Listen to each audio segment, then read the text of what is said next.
अनन्या बाबा के बच्चे हैं, इसलिए सभी का बहुत बहुत दिल से स्वागत है, स्वागत है, स्वागत है।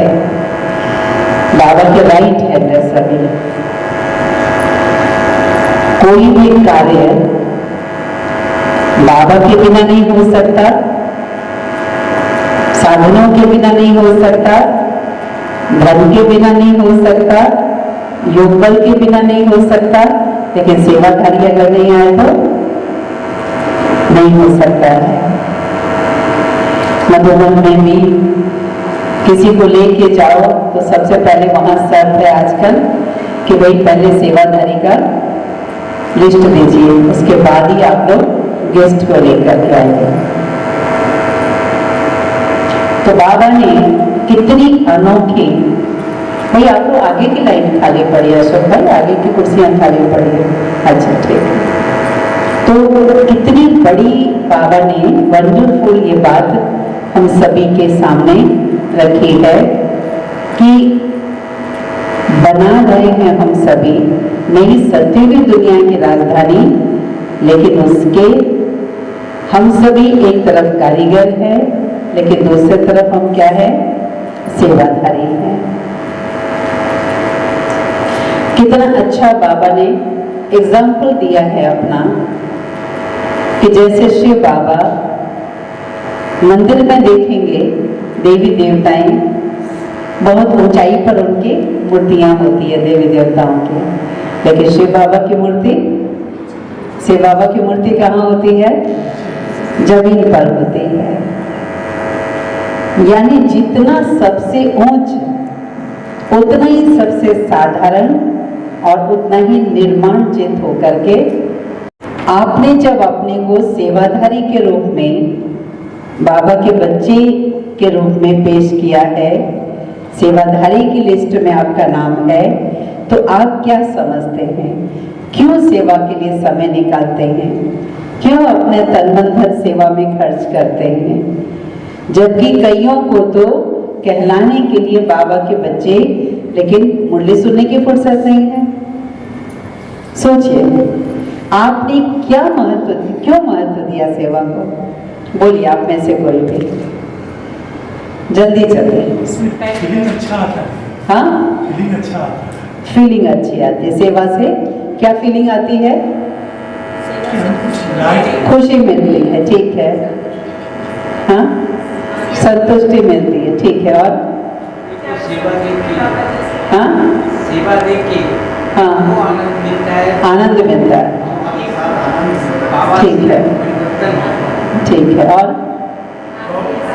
जब से ज्ञान मार्ग की पहचान मिली है, खुशी का लहर मन में घूमते रहते हैं, सेवा को वो दौड़ते रहते हैं कि कहाँ से क्या सेवा मिले। ठीक है, और क्या बहने बता रही,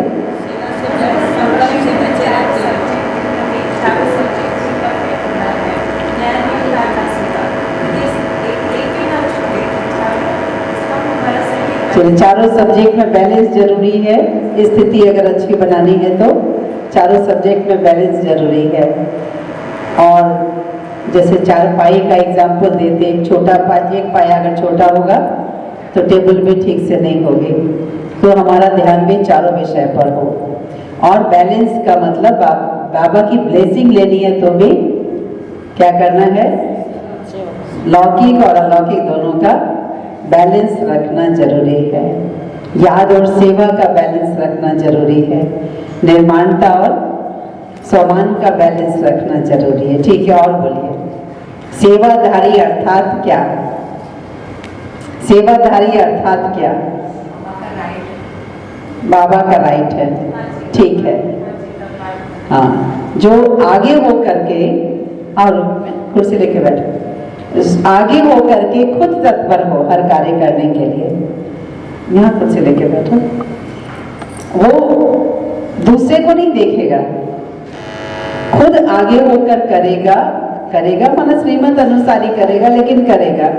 कोई कर रहा है कि नहीं कर रहा है, कोई करे तो करे, वो नहीं, उसके अंदर वो भावना होगी कि मुझे करना है। कोई नहीं करे तो भी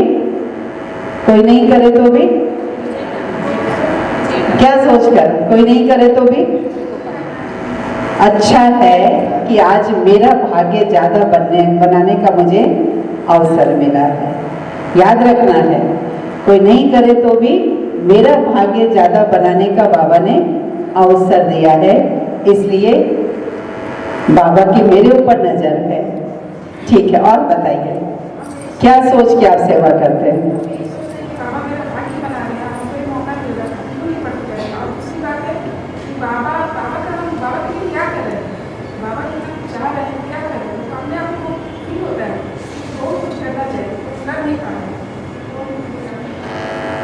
ठीक है, बहुत अच्छा। और कोई बताएंगे?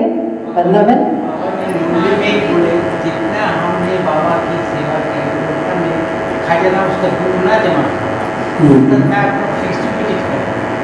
ये सभी बातें याद रखने की है कि बाबा ने कहा जो बच्चे सेवा में जी हजूर करते हैं, हाँ जी करते हैं, हाँ जी करते हैं सेवा में, कोई भी सेवा मिले हाँ जी, तो बदले में क्या मिलेगा उसको?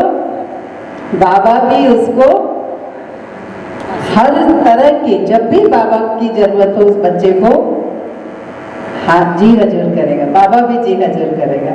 बाबा कभी उसकी सेवा में सहयोग देने के लिए ना नहीं बोलेगा, इतना बाबा वायदा करते हैं। तुम एक कदम बढ़ाओ तो 10 कदम मैं बढ़ाऊंगा, ये बाबा का वायदा है। और बताइए, और बताइए। हाँ,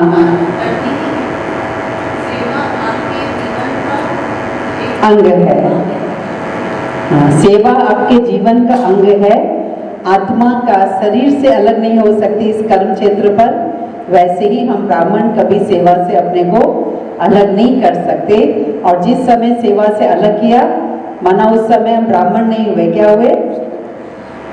अपने को टाइटल खुद देनी है, उस समय हम क्या हुए? टाइम वेस्ट करने वाले हुए।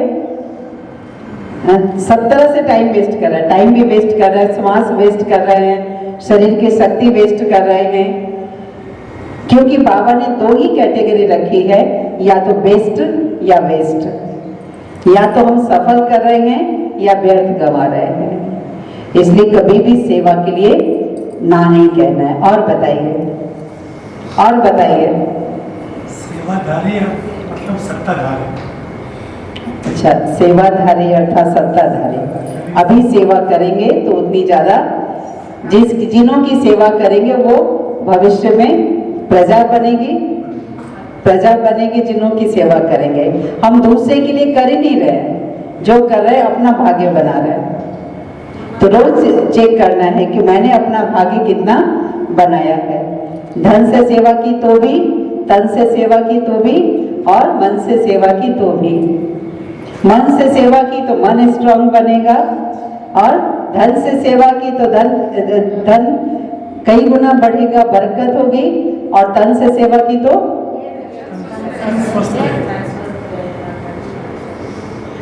तन से सेवा की। दादी जान की जो हमेशा कहती, कभी भी नहीं सोचना कि ये सेवा की ना इसलिए तबीयत खराब हो गई है।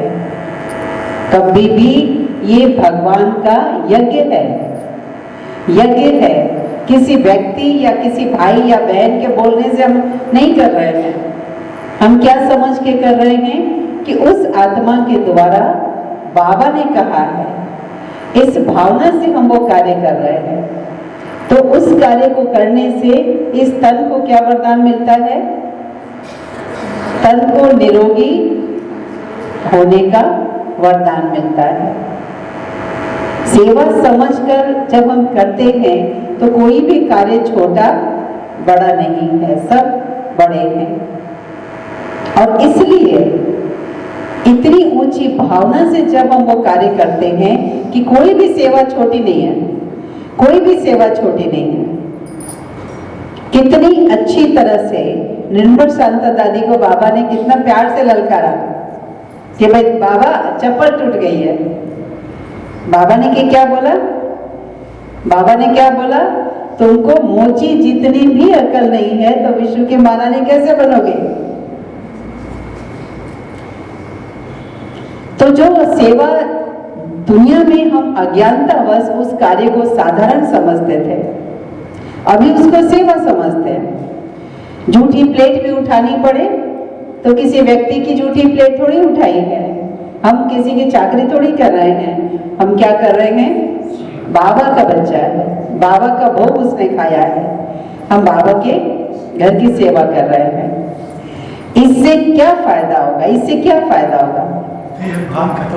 देह भान खत्म होगा, देह अहंकार खत्म होगा, अहंकार खत्म होगा।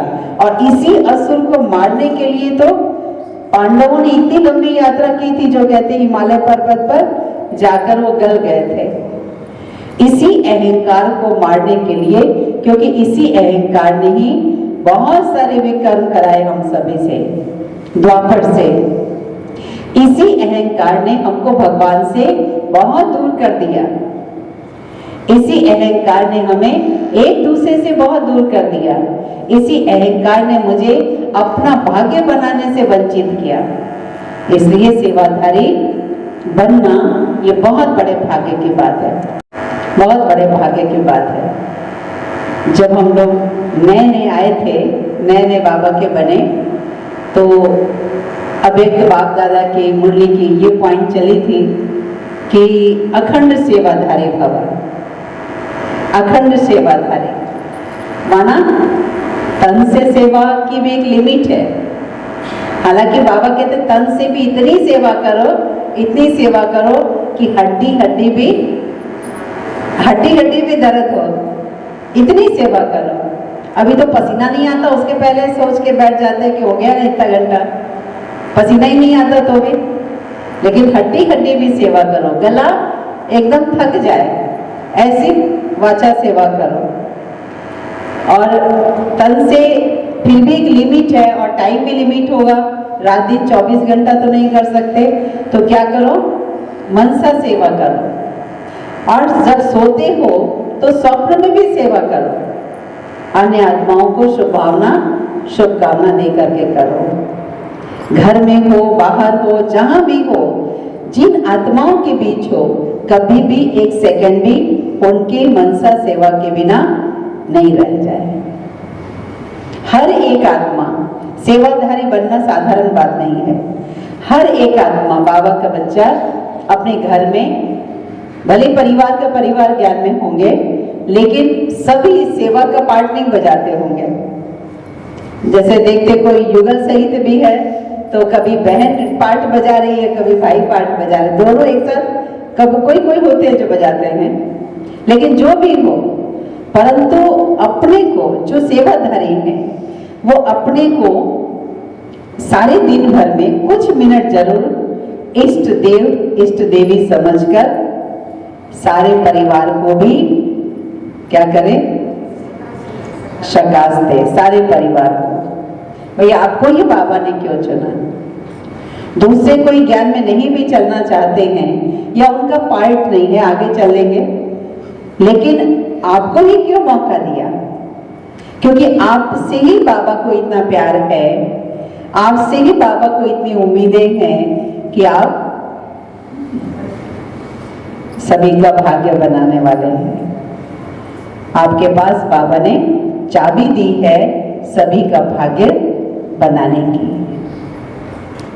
श्रेय बाबा आपको देना चाहते हैं। तो हम लोग क्या करते थे? हम क्या करते थे कि दादियों को देखते थे कैसे वो एक एक चीजों की सेवा करती थी। फटे हुए को भी सिलना है, कभी अनाज भी साफ करना है, कभी झाड़ू पोछा करना है, कभी बर्तन धुलाई करना है, कभी आयरन करना है। यानी घर में रह के भी, बंधन था तो भी, घर में भी रह करके सेंटर की सेवा ले करके जाते थे। दीदी दे देती थी कि ठीक है घर में जाके करके लाना। तो अपने पास हमेशा कोई ना कोई सेवा रखी रहती थी, चाहे लिखने की, चाहे सिलाई की, चाहे बिनाई की, चाहे कढ़ाई की, जो भी प्रकार की सेवा कि अखंड में से सेवा कभी खंडित न हो। तो और बताइए सेवाधारी के लिए क्या नशा रहता है, क्या याद आता है? मेवा खाने वाले। सेवा की है, अपने को निमित्त समझकर करन करावनहार बाबा करा रहा है, मैं निमित्त हूँ, मेरा भाग्य बन रहा है। इससे इस भावना से हमने अगर सेवा की है तो उसका मेवा क्या मिलता है? मेवा क्या मिलता है? खुशी मिलती है, संतुष्टता मिलती है। अगर किसी बात से मन थोड़ा भी डिस्टर्ब हुआ, इसका मतलब वो सेवा के खाते में जमा नहीं हुआ। अब इसका मतलब क्या है कि हमारी जिम्मेवारी बनती है कि हम सेवा भी करें लेकिन सावधान भी रहें। किस बात पर सावधान? किस बात पर सावधान? कि हमारे कोई भी संस्कार, हमारे कोई भी पुराने संस्कार